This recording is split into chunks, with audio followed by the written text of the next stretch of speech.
Let me introduce to Jason Grout and Florian Wetschoreck. They are going to talk about building on Jupyter at Databricks. So a round of applause, please. Thank you. Thank you, everyone. We'll start off with introductions. My name is Jason Grout. I'm a software engineer at Databricks. I've been involved with the IPython Jupyter community for about a decade or so now. First teaching math at a liberal arts college in Des Moines, Iowa, where I worked on the SAGE math project. Then at Bloomberg, where I worked on Jupyter Lab and ipywidgets and various other Jupyter projects. And then about a year and a half ago when I joined Databricks to help with Jupyter compatibility at Databricks. Florian? Hello. Yeah, awesome. OK, so hello, everyone. Happy to be here. I told my wife I will present in front of 10 people. Now we're here in a large auditorium. I did not expect that. But yeah, I really like human connection interaction. So during the talk, I will invite you to give feedback if you like. And if you're willing to give feedback during the talk and answer questions, please raise your hand now. OK. And if you prefer to not give feedback, please raise your hand now. OK. So we have equal preferences and large indifference. OK. So thank you for the feedback on the meta level. And professionally, I also work at Databricks with Jason together. I contributed to open source via, for example, the predictive power score, which helps you to quickly find patterns in your data. PyForest, which is a library for auto-importing in Jupyter. Bambulib, which is a graphical user interface for pandas, which itself is not open source, but helps with open source to make pandas more accessible. And other contributions, for example, for To, Plotly, Hugging Face, and JupyText. The work that we're not producing but presenting today is not only the work of us two, but actually many colleagues at Databricks. And some of them are listed below. And generally on GitHub, if you see aliases or handles that trail with a DB, that might be a Databricks account and work that is sponsored by Databricks.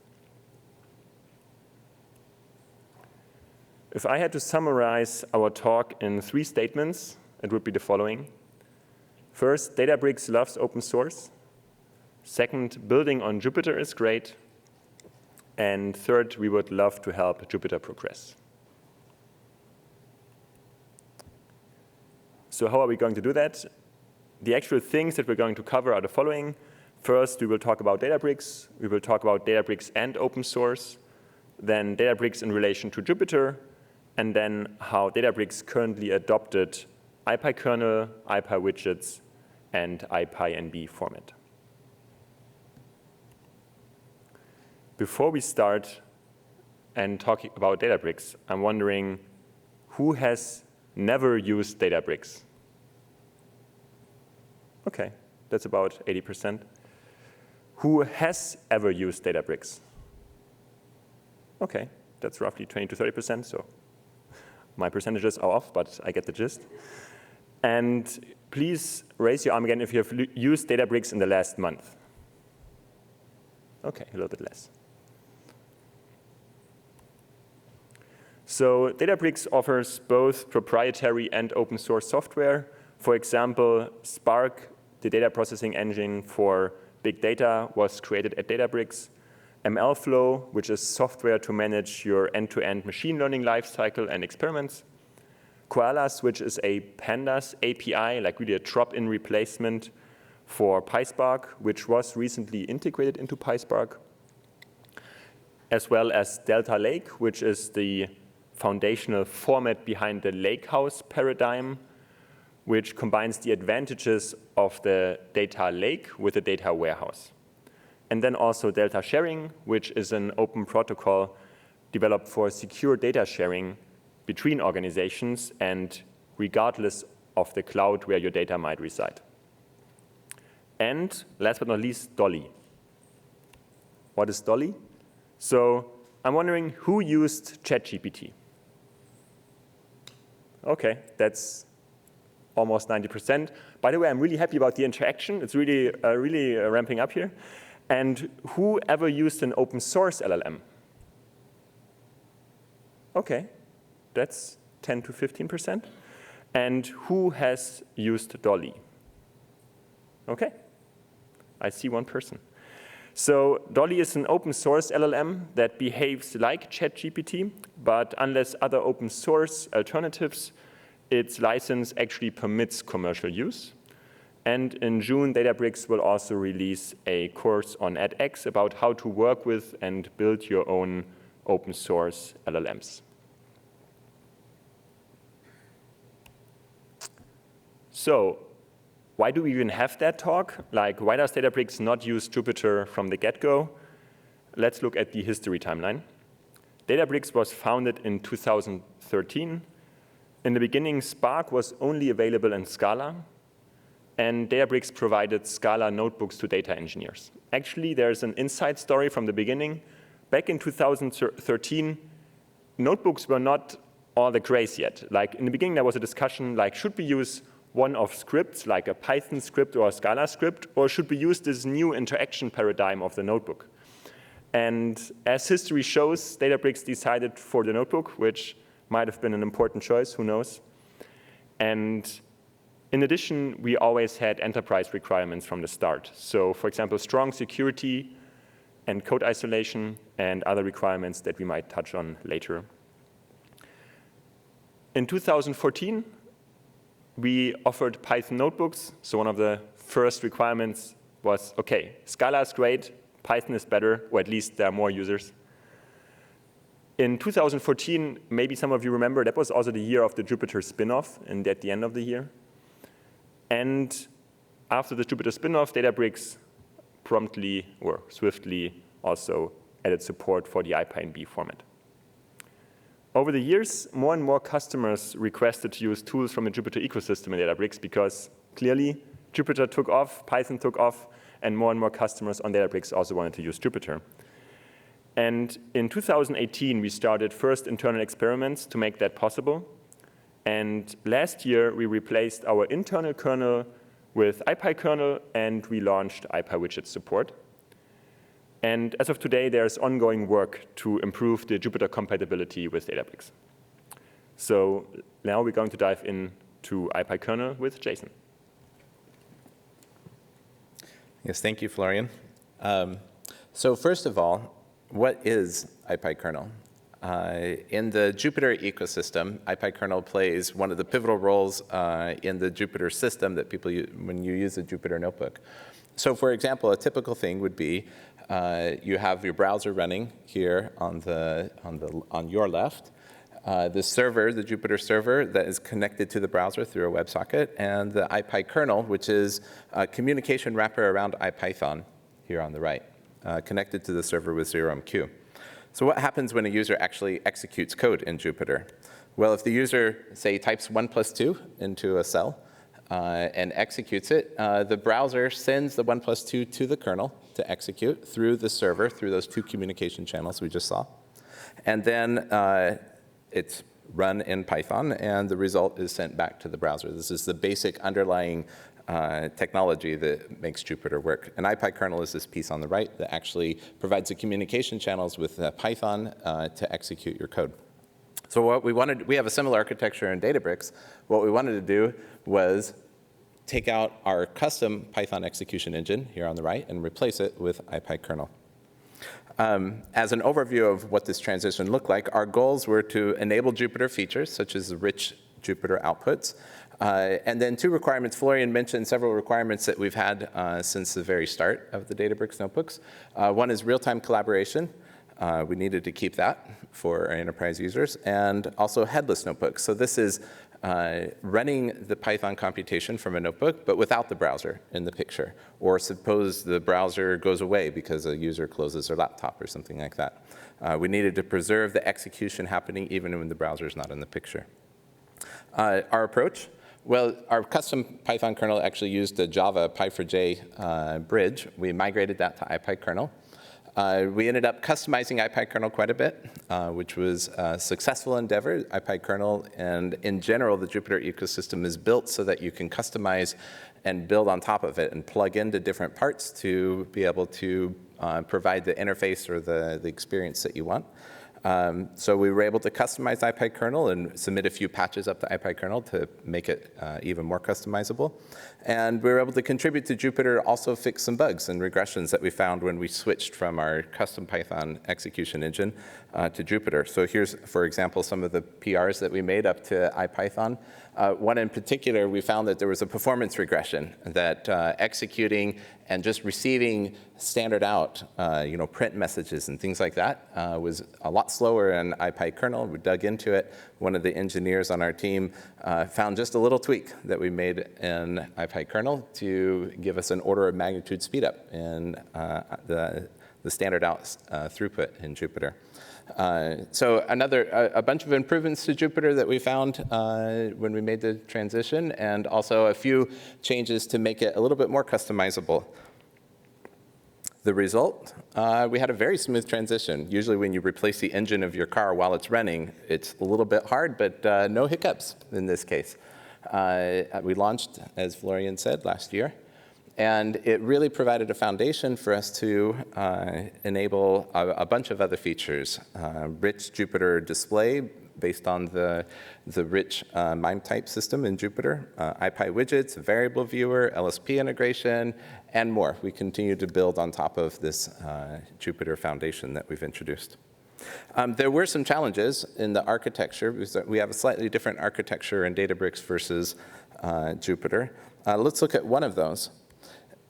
In Jupyter, the document state lives in the browser. What we mean by that is when you do the 1 + 2 and you get back the 3, in the browser is where we put the 3 in the cell, on the output below your 1 + 2 cell, and we keep the entire document state in the browser. And then when the user clicks save, we send that document state to the server to be saved to the disk. This is great, and it provides a lot of interactivity. However, if the browser goes away, your document goes away as well.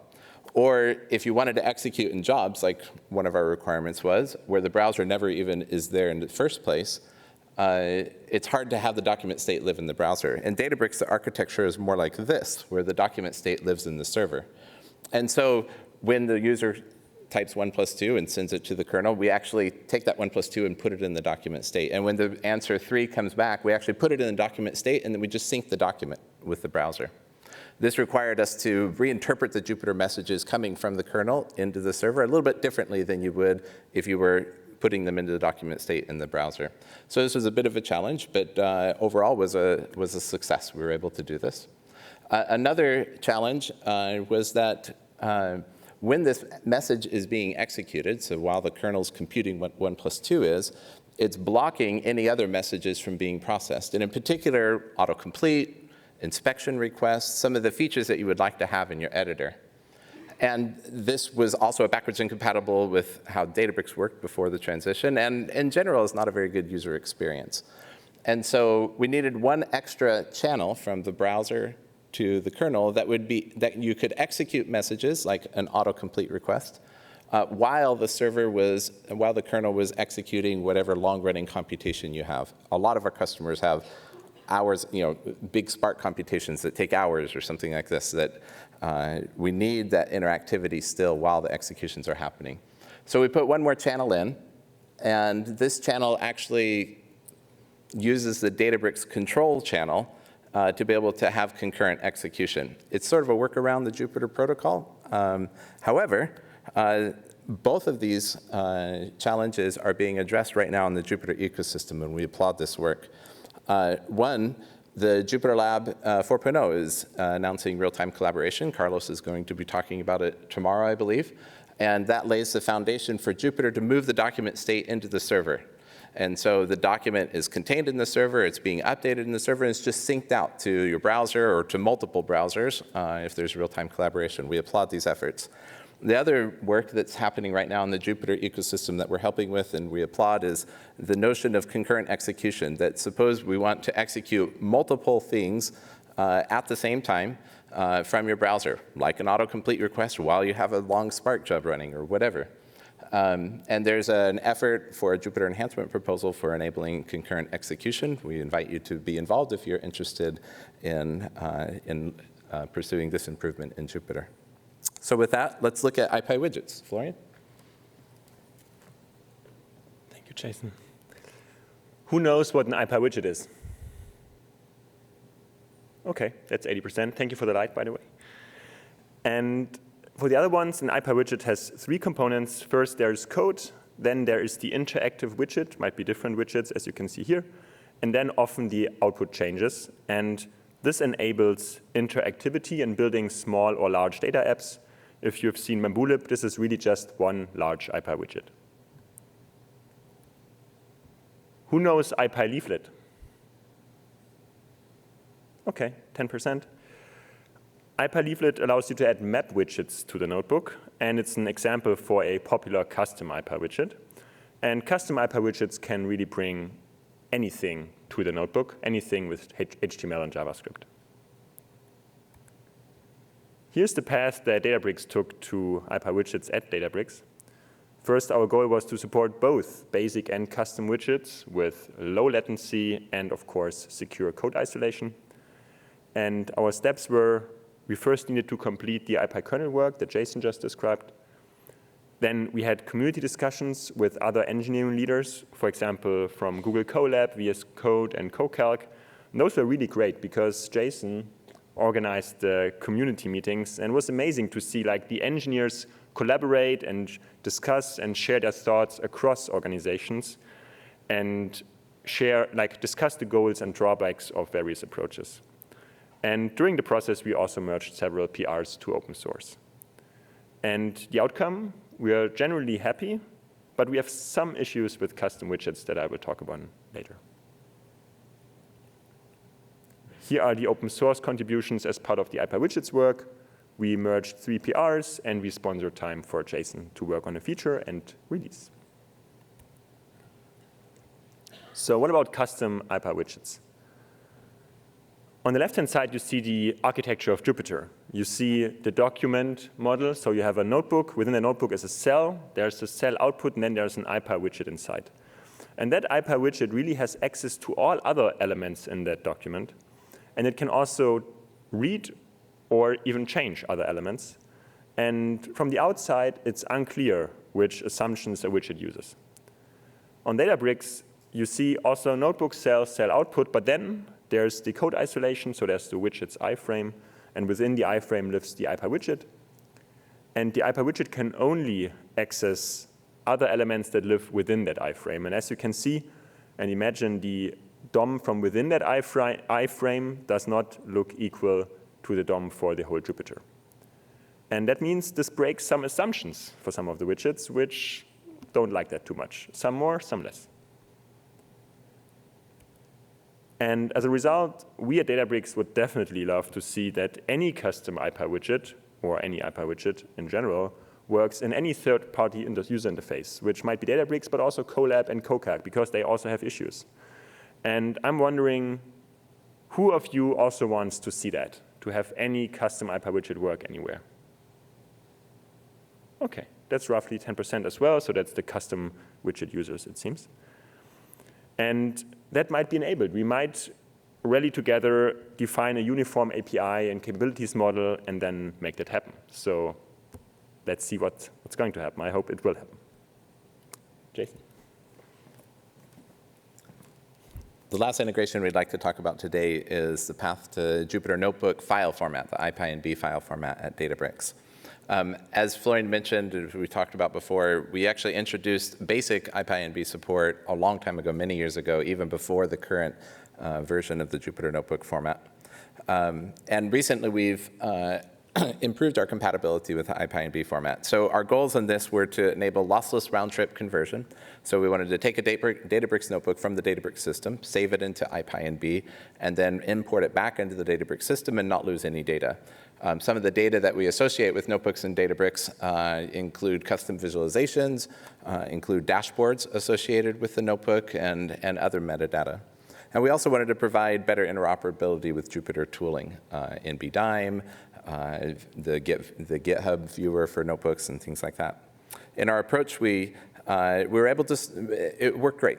We were able to store our custom metadata and custom visualizations in the custom MIME types of the Jupyter Notebook format, and in the notebook and output metadata areas of the notebook format. So it is indeed customizable and very flexible to support many different types of data.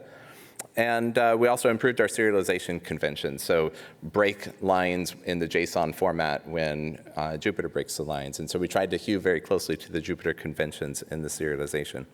It works great, and it enables us to have an important new feature in our Git support at Databricks, where users can collaborate not just with notebooks inside their own little workspace in the Databricks system, but they can collaborate by exporting their Databricks notebooks into Git repos and sharing them across workspaces and across organizations.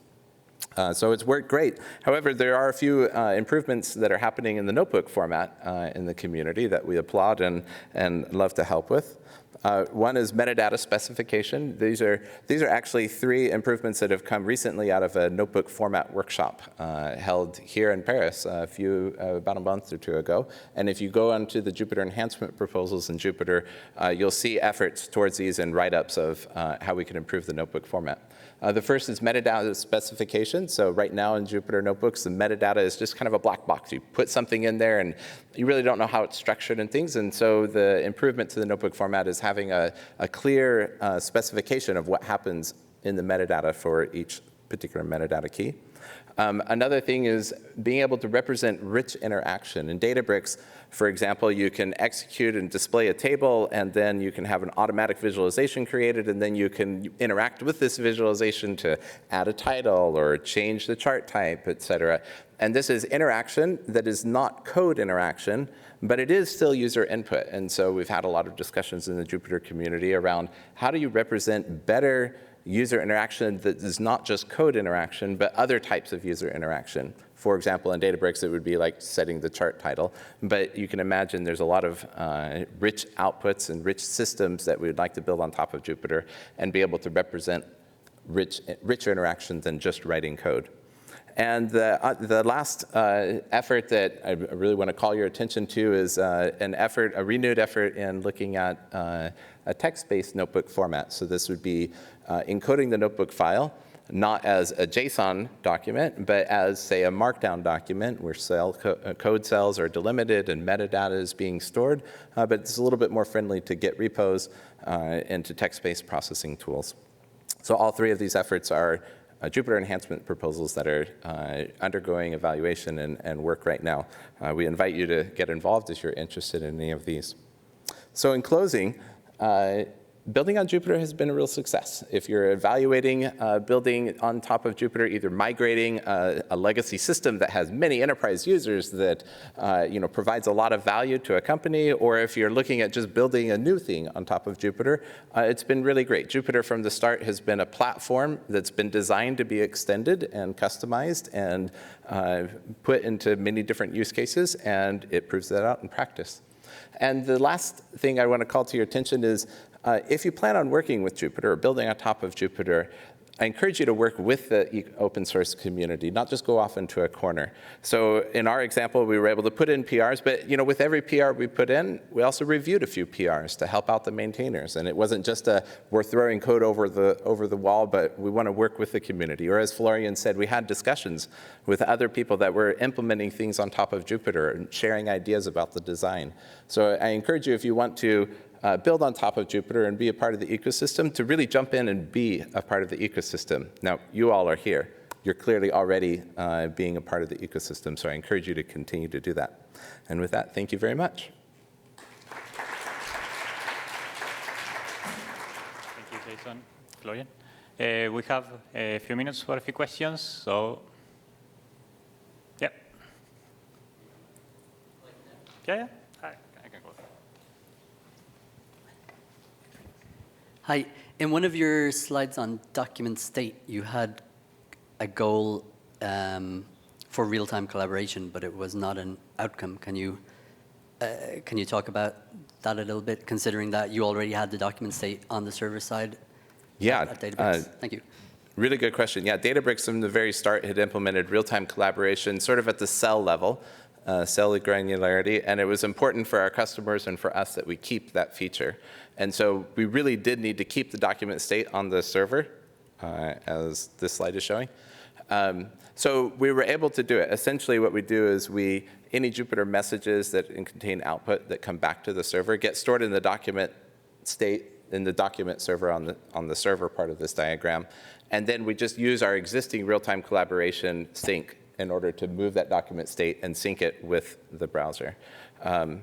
So it worked. It required us to sort of figure out how to deal with the Jupyter messages that would overwrite other messages and things like this, consolidating that document state on the server. So there weren't really patterns for that in the Jupyter ecosystem, but there were actually some patterns in other systems that are built on top of Jupyter that implement real-time collaboration. So anyway, we were able to figure out how to do this, and we stand ready to have conversations with Jupyter as Jupyter also moves its document state over to the server. More questions? No? OK, I have one.